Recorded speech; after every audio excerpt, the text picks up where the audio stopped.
My name is David Charles Grush. I was an intelligence officer for 14 years, both in the U.S. Air Force, both active duty, Air National Guard, and Reserve. I was my agency's co-lead in unidentified anomalous phenomena and transmedium object analysis, as well as reporting to the UAP Task Force, UAPTF. I became a whistleblower through a PPD-19 urgent concern filing in May 2022 with the Intelligence Community Inspector General. Following concerning reports from multiple esteemed and credentialed current and former military and intelligence community individuals that the U.S. government is operating with secrecy above congressional oversight with regards to UAPs. I have taken every step I can to corroborate this evidence over a period of 4 years while I was with the UAP Task Force and do my due diligence on the individual sharing it. This is because of these steps, I believe strongly in the importance of bringing this information before you. I was informed in the course of my official duties of a multi-decade UAP crash retrieval and reverse engineering program. If you believe we have crashed craft, stated earlier, do we have the bodies of the pilots who piloted this craft? As I've stated publicly already in my News Nation interview, biologics came with some of these recoveries, yeah. Were they, I guess, human or non-human biologics? Non-human, and that was the assessment of people with direct knowledge on the program I talked to that are currently still on the program. Yeah, this is in Congress. So this was in Congress yesterday. So it's like, so here's the level deeper now. So all these people are wondering, like, okay, so there's been stuff, conspiracy theory, whatever you want to call it, from the 70s of, that movie came out, Oppenheimer, of the bomb. Mm-hmm. As soon as the first nuclear bomb came off, there were a lot more. When we were testing them, there were a lot of alien sightings around that time, and alien sightings seemed to spike from the making of the first atomic bomb. And from basically time goes on, there's all these sightings, but this person's more relevant, so it's definitely within the last 10 years.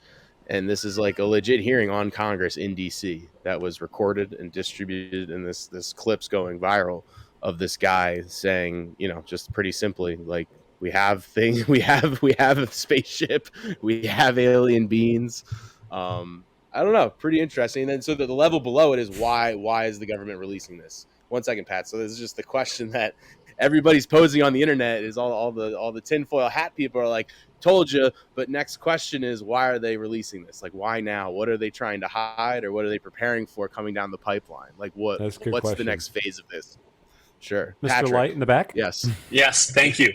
So a couple questions. First question is, so this guy is testifying in front of Congress.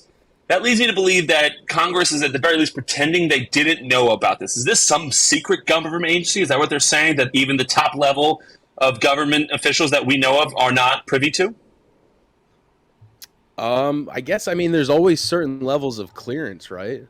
A former, I'm just perusing an article here. So a former military intelligence officer turned whistleblower told House lawmakers that Congress is being kept in the dark about unidentified phenomena known as UAPs, UFOs, whatever you want to call them. David Grush served 14 years as an intelligence officer in the Air Force and National Geospatial Intelligence Agency, appeared before the House Oversight Committee alongside the National Security Subcommittee.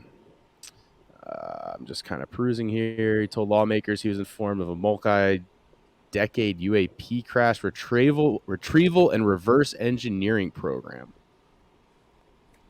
Interesting. So he's claiming that that Congress is not on the clearance level of knowing what's really going on. So that's where he was. He was at the Congress level.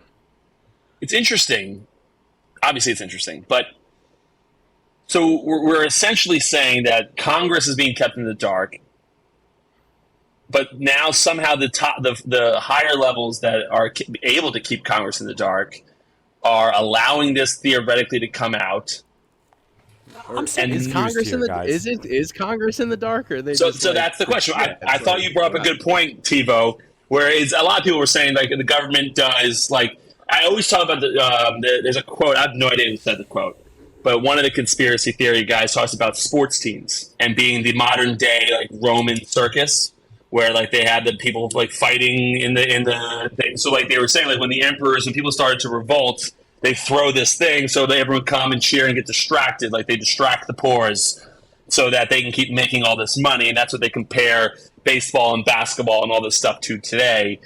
But and whenever this stuff comes out to you, but I'm sure you've alluded to it, and I see the same stuff where it's people like, okay, but what are they distracting us from? Why are they sending this now, and what's going on that they don't want us to see?